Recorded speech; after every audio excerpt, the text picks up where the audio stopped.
이 자산 가격 폭락이 온다면 우리나라는 정말 제2 IMF까지 오는 게 아닌가, 지금 현재 상황에서는.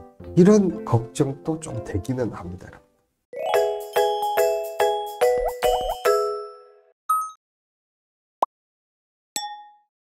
퇴근길에 편안하게 들으시면 투자에 보는 눈이 달라지실 겁니다. 오늘의 이 강은 못 받은 코로나비 추심을 시작했다.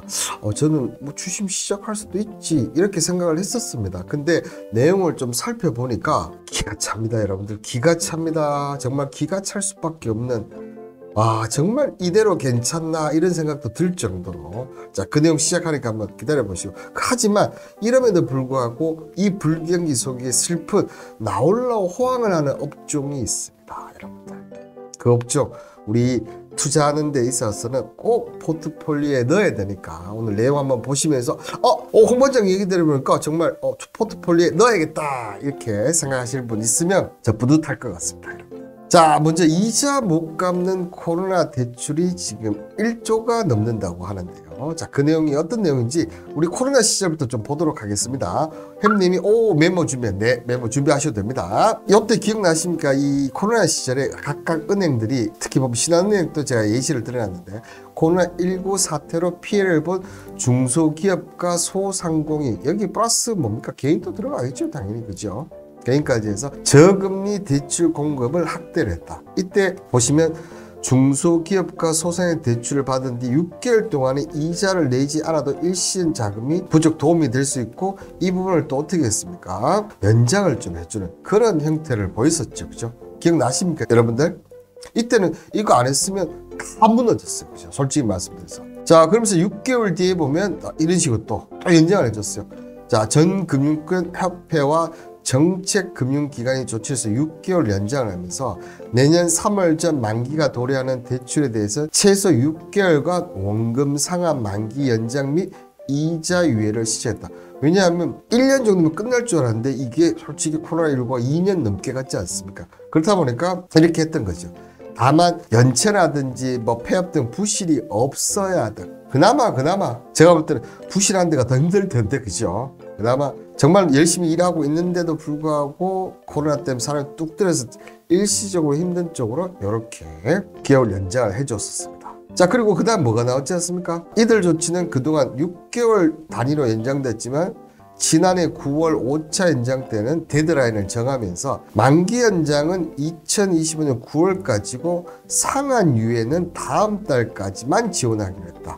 그리고 상환 유예 대상 차주는 2028년까지 최대 60개월 유예된 원금 및 이자 분할 상환을 할 수 있고, 유예된 이자에 대해서는 최대 1년의 거치 기간을 적용받을 수가 있다. 자, 그렇다고 본다면 여러분들 요 내용대로만 딱 본다고 하면 올해 9월부터 어떻게 됩니까? 원금이라든지 이자라든지 상환 유예 이런 부분들이 이제 하나 둘씩 시작이 된다, 이렇게 볼 수 있는 거지. 그죠? 자, 그런데 보시면 금융당국에 따르면 작년 9월 말 100조 원 43만 명에 달한 만기 연장 상환 유예 대상이 올해 6월 말 76조 30, 여러분들 1년 사이 준 게 24조 원밖에 안 돼요. 그러면서 인원은 35만 명. 어떻게 보면 정말 힘든 사람들이겠죠. 그리고 지원 대상이 전체적으로 감사원은 긍정적이지만 특히나 이자 상환까지 유예받는 대출 잔액이 6월 말 기준으로 1조 500억, 대출자가 약 800만 명. 그러니까 이 정도 사람들은 아예 이자를 지금 못 낼 형편이다. 계속 이자 상환 유예를 받는데 이 부분 또 올해 끝나는 거야. 그러면 어떻게 보면 10월 달부터는 이제 어쨌든 갚아 나가야 돼. 코로나19 영향으로 금융기관 대출을 연체한 개인 채무자는, 앞서 부분은 이제 어떻게 보면 개인 사업자라든지 중소기업이고, 이제 개인 채무자들은 내년 말까지 한국자산관리공사 캠코의 연체 대건을 매입해달라고 신청할 수가 있습니다. 그러면서 2023년 말까지 1년 추가 연장하기로 했다. 그럼 얘들 또 어떻게 됩니까? 올해 말이, 개인 또 지금 올해 말이면 끝이라는 얘기죠. 대부분이 보면 이제 10월 달부터 이제 그 코로나 때 빚을 지금 10월 달부터 갚아 나가야 된다는 거. 이러면서 지금 보시는 대로 이 개인 연체 채권 메인 펀드가 51,609건, 총 3,127억 규모의 개인 연체 채권을 매입했고, 예정 지원 규모는 채권 기준 뭐 이게 할 때 그렇게 했다는 거예요. 그러면서 2023년 11월 30일까 금액으로 쳐보면 얼마입니까? 지금 3,127억 정도의 개인 연체 채권 펀드를 매입을 했다는 겁니다. 그러면서 이제 금융에서는 연체 기간이 길어져 빌려준 돈을 받지 못할 경우가 있기 때문에 해당 대출금을 해소할 수 있는 권리를 대부업체 등의 헐값에 넘기는 이를 펀드가 대신, 이게 이제 NPL 구조인데 이 NPL 구조를 하면 이 채무자들이 힘들까봐 펀드로 대신 해줘. 이게 개인 연계 채권 매입 펀드입니다. 개인 연계 채권 펀드고, 이때 이제 무담보니까 이 연계 채권을 개인 무담보 연계 채권이라 하는 거죠. 자, 그런데 이제 점점점 받을 날이 다가오니까 지금 어떻게 합니까? 정부에서 6월부터 개인 무담보 연계 채권 유동화 전문회사에 매각 가능해진다. 법으로 이렇게 만들어 버린 거죠. 그래서 금융위에는 이 연계 채권을 캠코의 개인 연계 채권 매입 펀드 이외에 자산 유동화에 관한 법률 따라 유동한 전문회사에 매각할 수 있도록 개인 연계 채권 매입 펀드 협약을 개정했다. 그러니까 한마디로 해서 NPL 전문 투자에서 개인 무담보 매각할 수 있고, 이 부분을 이제 시행하려고 나라에서 하면 좀 어떻게 뭐라 합니까? 이걸 뭐라고 얘기하죠? 받는 방법도 조금 무익할 수도 있고 정부가 좀 받기가 애매하지 않습니까? 쪽팔리고. 그렇다 보니까 이 NPL에 넘기기 위해서 야 이제 너희들 돈 받아 와야 된다, 이렇게 하는 거예요. 돈 받아 와야 된다. 자, 그러면서 또 이런 말을 해요. 이자까지 상환을 미룬 차주에 대해서는 은행들과 1:1 밀착 관리 예정하면서 금융 편의를 최대한 지원을 하겠다. 자, 6월에 NPL 업체한테 캠코에서 넘기기까지 했으면서 우리는 그럼에도 불구하고 편의상 최대의 지원을 하겠습니다. 이렇게. 참 뭔가 좀 안 맞지 않습니까, 여러분들? 뭔가 안 맞아요, 그죠?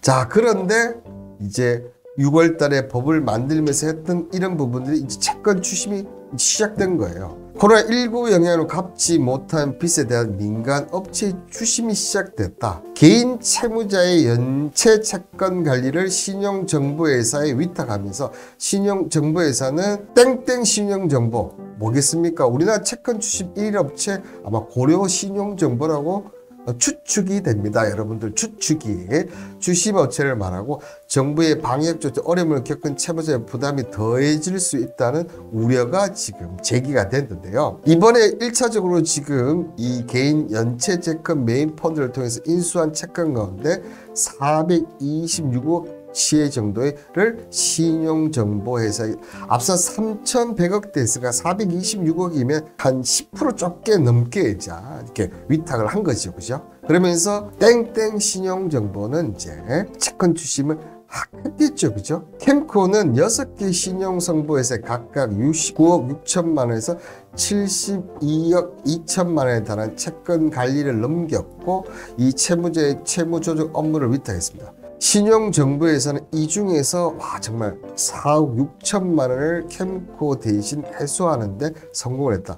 뭐 뒤에도 나오겠지만 은행에서 이런 NPL한테 맡길 때는 받을 수 있는 돈, 그 다음에 담보가 있는 돈, 그 다음에 담보 없이 무담보, 요 세 가지 중에 보통 이쪽을 넘기거든요, 여러분들. 이쪽을 넘기는데, 자, 여기서 지금 어떻게 보면 이 1조 가까운 사람들이 이자도 못 낸다고 했지 않습니까?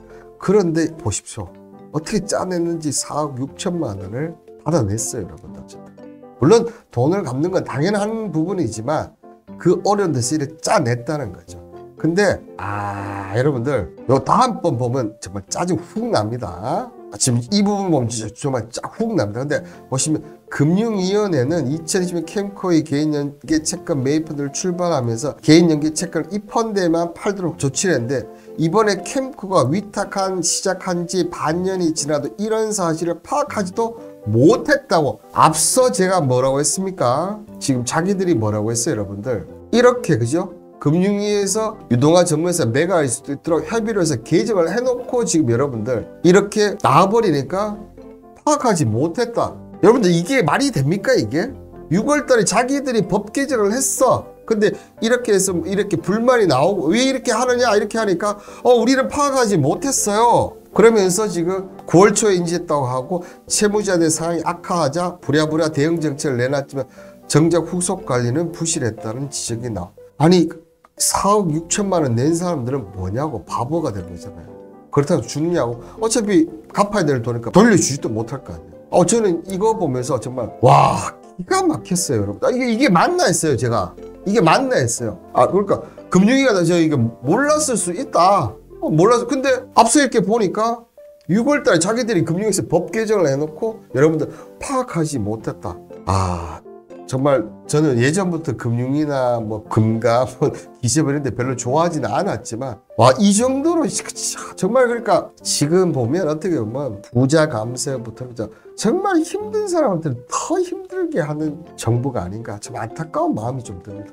자, 그러면서 금융위는 뒤늦게 지금 보시는 대로 캠코의 채권 관리 위탁을 중단하라. 그래서 개인 연계 채권 매입 펀드 운영을 올해 말까지 하기로 했지 않습니까? 그렇죠? 올해 말까지로 연장을 검토하는 것이 필요하다. 캠코에 추가 위탁하지 않을 것을 협조 요청을 했다. 이렇게 나옵니다.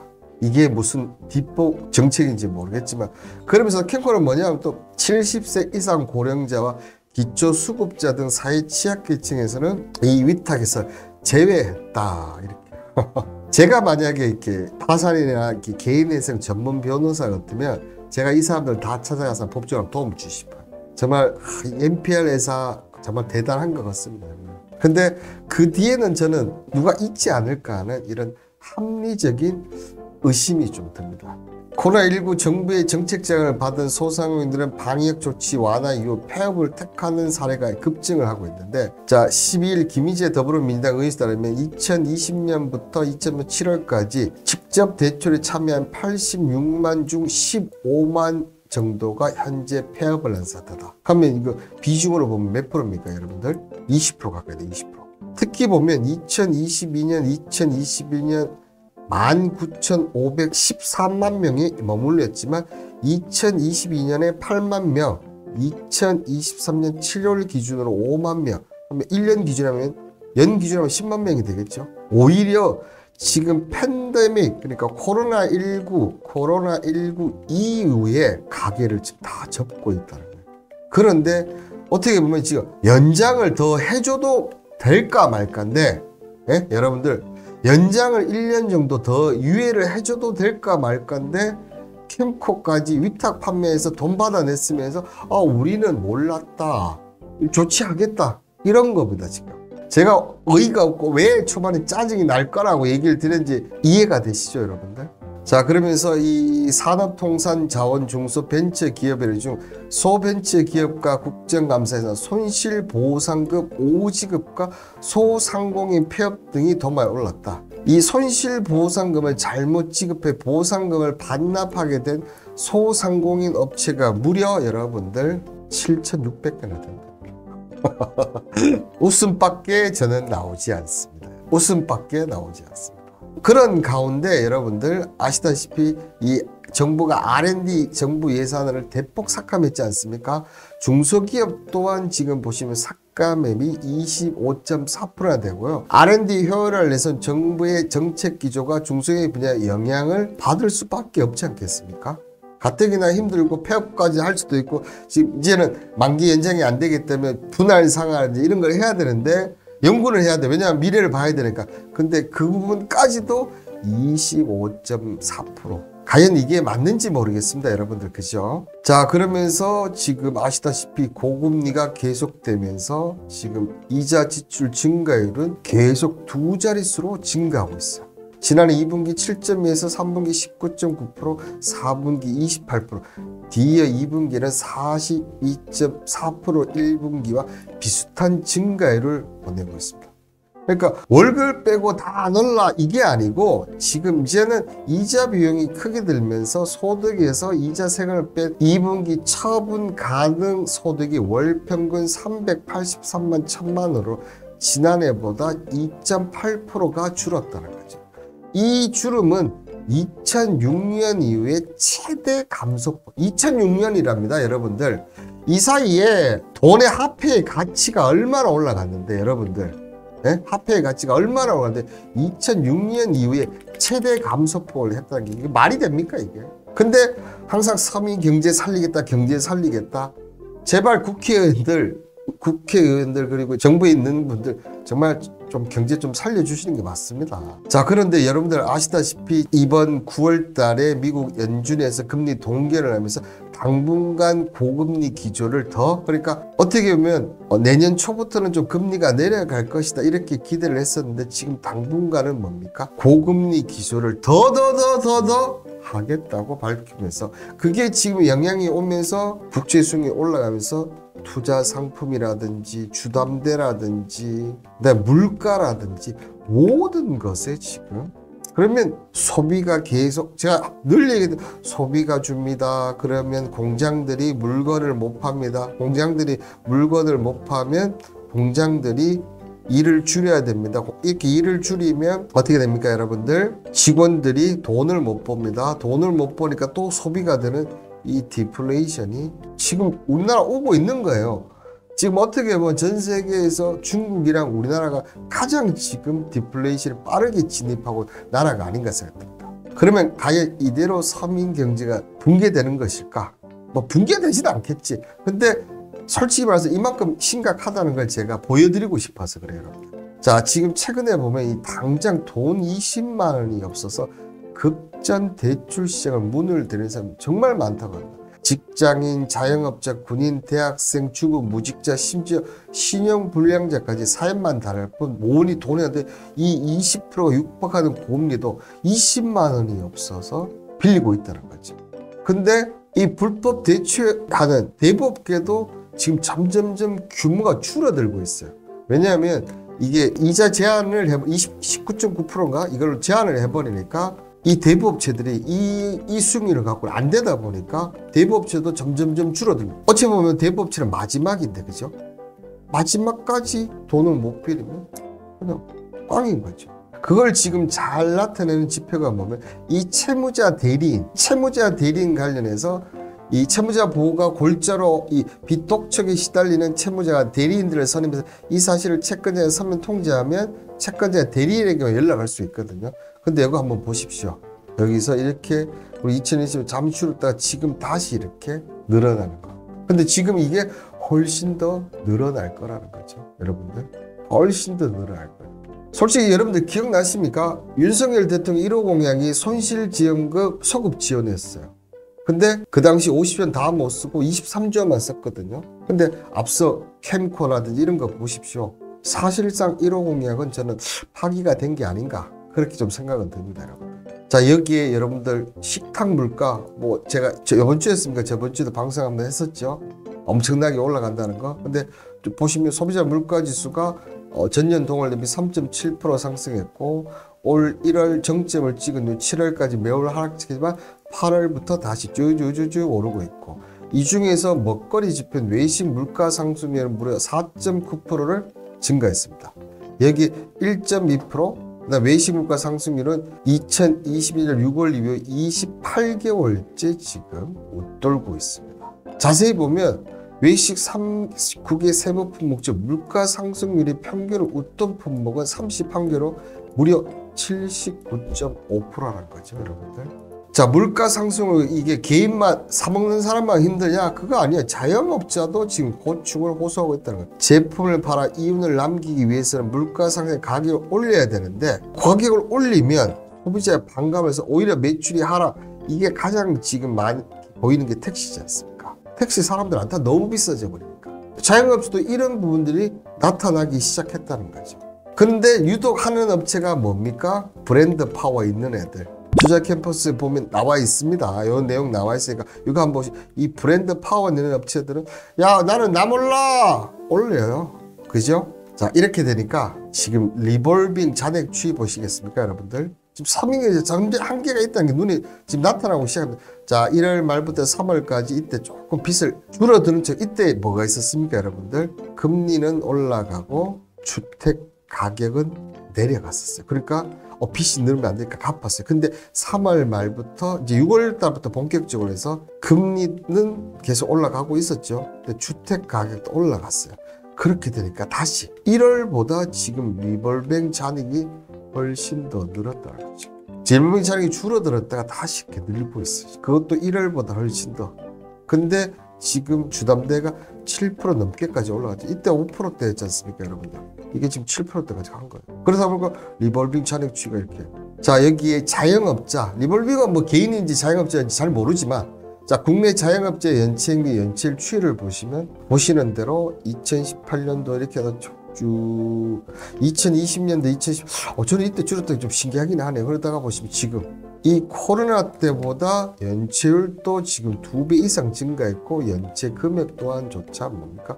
2배 이상. 특히나 안타까운 건 여러분들 진짜 보시면 이 코로나 이후가 특히나 2023년 3월부터 더 기하급수적으로 지금 자영업자 연체액이 증가했다는 거예요. 그러니까 이걸 보면 제가 이렇게 뭐 기재부를 하든 정책 관료입니다. 2023년까지는 만기 연장을 해주지만 어떻게 보면 10월부터 이제 이렇게 이자를 바뀌었는데 연체의 추이를 봐라. 와, 이거 자영업자라든지 그 다음에 개인들이 너무 힘들잖아. 그렇다면 정부가 조금 더 시간을 좀 주는 게 서민 경제를, 왜냐하면 이렇게 돈을 풀었을 때 이렇게 내려갔네요. 보니까 돈을 풀었을 때, 그죠? 그러면 오히려 지금 더 유예를 해줘야 되는데 오히려 여러분들 캠코한테 연결을 했다는 게 저는 계속 이렇게 이번 이 자료를 만들면서 계속 이렇게 뭔가가 웅큼 올라왔었습니다.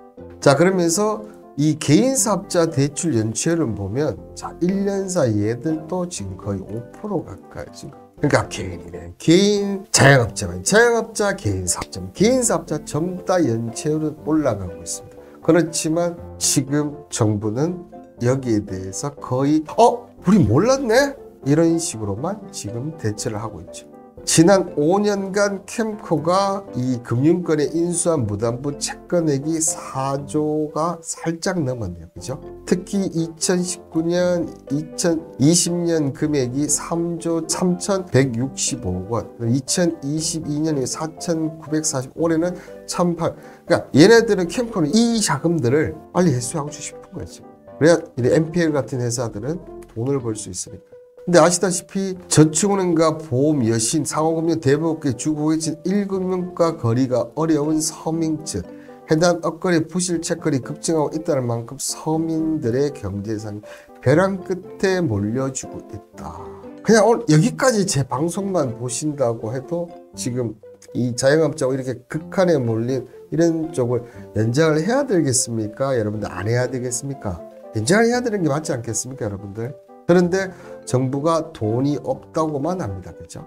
근데 부자 감세는 그 부자 감세했던 거 제가 볼 때는 조금만 갖고 와도 이게 다 해결할 수 있는데. 그리고 미국이 2% 성장으로 이 불경기 피하더라 3%의 고물가와 5%의 고금리가 1년 이상을 지속을 할 것이다. 지속하기 때문에 이 미국이 9월 달에 이걸 밝혔기 때문에 내년 말까지 이 1년 이상 꼴다 지금 근데 이렇게 힘든 사회에서 1년 이상까지 갔을 때 과연 이 서민 경제가 정부의 도움 없이 버틸 수가 있을지 저는 좀 걱정이 되고, 만에 하나 여기서 미국이 이러다가 리먼 사태처럼 이 자산 가격 폭락이 온다면, 여러분들 이 자산 가격 폭락이 온다면 우리나라는 정말 제2 IMF까지 오는 게 아닌가, 지금 현재 상황에서 이런 걱정도 좀 되기는 합니다.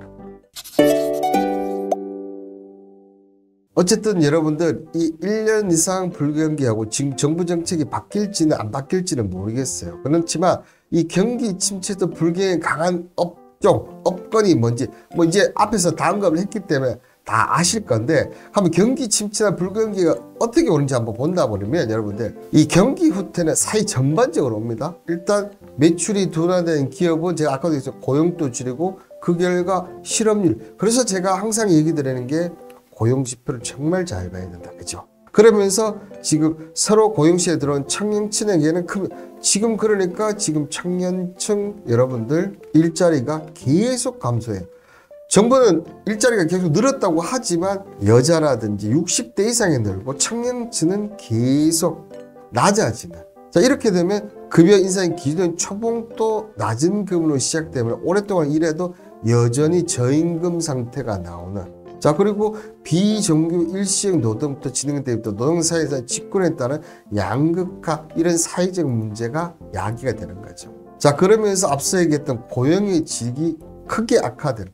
자, 청년층 임시적 인생 아르바이트 노동시장에 생계를 위해 진입한 장년층 프리트족이 크게 늘어나기 시작했고, 자, 2019년에 이 아르바이트 노동을 시작한 대졸 이상 구직자가 39.2%에 달했고, 2022년 코로나19 사태 속에서 42%로 아르바이트 노동이 더 이상 취직 전의 일시적 노동이 아니라 지속적인 생계. 지금 어떻게 보면 여러분들 청년층이 지금 그렇게 가고, 초중고 12년이군요. 12년 했죠. 대학교 4년, 16년 동안 공부를 했는데, 지금 이 어린 삼성부터 LG 모든 대기업 다 지금 신규 채용을 줄이고 있어요. 그죠? 아니면 안 하거든요.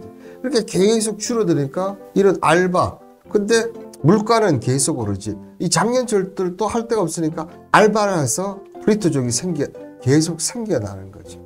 앞서 얘기 드렸던 디플레이션보다 더 심각한 지금 이 스태그플레이션 상태를 지금 대한민국은 보여주고 있습니다. 이 경기 후퇴는 당연히 생활 수준에도 영향을 미칠 수밖에 없겠죠. 그죠? 유럽의 이 그리스가 모라토리엄 선언했을 때 청년 실업률이 60% 당했고, 브라질의 경우에도 경기 침체 속에 치러진 월드컵 때문에 대통령은 탄핵이 되고, 대한민국도 이후에 장기 불황을 겪고 2000년 초 경제 성장이 60% 정도를 기하며 가계 소비는 그 절반. 지금 똑같지 않습니까? 지금 또 경기 성장이 여러분들 계속 떨어지면서 경제 성장이 1점 초반대, 지금 3%까지 1.3% 떨어졌죠. 이렇게 되면서 지금 소비까지도 계속 주는 그런 형상 지금 똑같이 보여주고 있어요. 자, 그렇게 되면서 소비활동, 소비가 위축이 되면서 집에 계속 거주하는 비율은 높고, 여행이나 문화, 취미활동이나 소비가 줄어 이른바 가성비가 좋아하는 소확행의 소비가 늘어날 수밖에 없고, 이게 얼마나 안타까운 얘기입니까? 나가서 이 다른 친구들 만나서 지인을 만나서 먹으려니까 이게 부담이 되는 거예요. 왜냐면 요즘은 2인이 해도 삼겹살 먹으면 10만 원 가까이 나와버리니까, 고기값도 올라, 술값도 올라, 다 올라가고 10만 원. 예전 같으면 2인 해도 5만 원 하면 무난하게 먹었는데 10만 원 넣으니까 혼술하는 거예요, 여러분. 자, 이렇게 경제에 아무리 짙으면서 여기저기 신음소리가 나오지만 나홀로 웃는 업계가 있는데, 바로 이게 부실 채권을 매입을 해서 향후 수익을 기대하는 NPL 투자 전문 업종이 그렇다는 거죠. 이 NPL 투자 전문 업계는 자연스럽게 영업 반경이 넓혀지면서 나홀로 호황을 누리고 있는데, 참 이 불경기 속에서 슬픈 나홀로 호황이라는 거죠. 자, 앞서 제가 얘기를 드렸죠. 은행에서 지급한 대출은 크게 이제 세 가지로 나눠지는데요. 해수가 가능성이 매우 높은 정상 여신, 전혀 문제가 없죠. 연체는 하고 있지만 담보가 있어서 해수가 가능한 요주의 여신. 자, 그리고 담보 없이 연체가 지속되는 고정이하 여신. 앞서 얘기했던 이게 뭡니까? 개인 무담보 연체채권. 요거란 얘기죠. 개인 연체채권에서 정부에서 매입했던 거를 개인 무담보 연체가 돼. 요거를 지금 NPL에서 받아가는 거예요. 그럼 요거를 그냥 그대로 받는 게 아니고, 이 NPL은 가격을 낮게 받아야 돼. 낮게 사는 거지, 한마디로. 그러면서 채무자한테는 내가 600만 원 네가 빚이 있으니까 이걸 갚아야 된다. 자기들은 200만 원, 300만 원 사놓고 자기들은 그렇게 한다는 거지. 자, 그런데 보시면 일반적으로 기업 대출 채권의 경우는 기업 경영을 직접적으로 경영 정상화를 나서는데, 가계 대출 경우는 차주의 채무 상환을 하는데, 자, 이런 부분 기업들은 오히려 이제 정상화를 만들어줘. 그죠? 근데 개인들은 그런 게 아니고, 뭐 채무상환 점검을 한다지만, 과연 채권 추심하는 애들이 그렇게 합니까? 그렇게 안 하면 법원에 공탁 걸고 민사재판 걸고 거기서 압류를 해버리고 쫓겨나고 그런 식으로 가는 거예요, 마지막으로 결국은. 자, 그런데 보시는데 올해 1분기 4대 은행이 매각 상환한 대출 채권은 약 3천억 규모다. 가계대출 채권으로 집계됐고, 지난해 같은 기간 매각 상환된 가계대출 규모가 100억이 넘지 않은 것을 고려하면, 그러니까 지난해 100억에서 지금 올해 1분기에 3천억가 2,900억이 증가했다는 거예요. 이런 불경기가 오면 올수록 이 NPL 투자에서는 엄청 돈을 많이 벌겠죠. 여러분들, 제가 이제 그러면 이 NPL 업체 중에 지금 주식시장에 상장된 업체 중을 하나 차트를 한번 보여드릴 텐데요. 자, 바로 국내 1위 채권 추심업체, 앞서 얘기했던 땡땡 신용정보회사입니다. 땡땡 신용정보회사입니다. 네, 국내 1위 최신 추심업계 뭐 N자로 시작하는 사이트를 찾아보면 다 나올 겁니다. 땡땡 신용정보인데요. 자, 이 회사가 여러분들 보시는 대로 코로나 때 가격이 3,800원대였어요. 그런데 이 회사가 자, 2020년 3월 달에 3,800원대였는데 2022년 자, 2년 6개월 만에 3,000원대 했던 주가가 얼마까지 갔냐면 여러분들 15,000원대까지 갔습니다.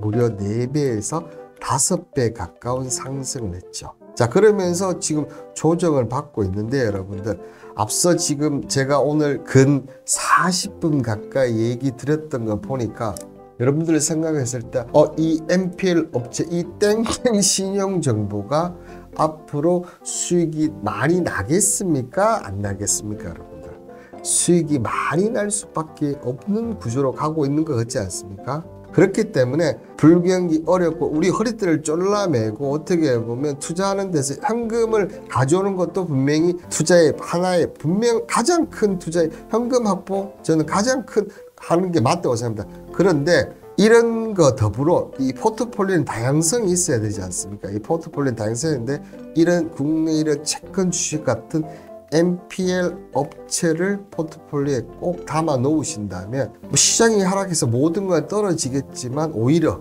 얘는 지금 이렇게 꾸준히 상승하고 있지 않습니까? 그리고 이번에 만약에 터지면 지금 앞서 보시면 코로나 때보다 코로나 이후에 훨씬 더 많이 터지고 있습니다. 그죠? 여러분들 훨씬 많이 터지고 있습니다. 그렇기 때문에 꼭 이런 업체들, 이런 NPL 업체들을 당신의 포트폴리오, 여러분들의 우리 투자 캠퍼스를 보는 우리 구독자 여러분들을 꼭 담아 놓으시라고 얘기를 드리고 싶습니다. 햄님이 땡땡 신용정보 기억하시길 바라겠습니다.